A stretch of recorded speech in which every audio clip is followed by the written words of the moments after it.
আল্লাহর নবী বলেন, কুরাইশের নেতারা, তোমাদের সম্পর্কে আমি সেই সিদ্ধান্ত গ্রহণ করব যে সিদ্ধান্ত আমার ভাই হযরত ইউসুফ আলাইহিস সালাম গ্রহণ করেছিলেন।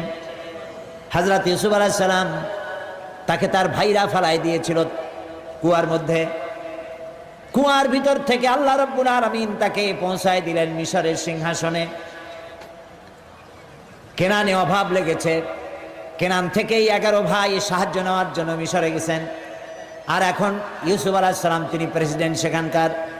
হযরত ইউসুফ আলাইহিস সালাম 11 ভাইকে চিনতে পারলেন, ওরাও চিনতে পারলো।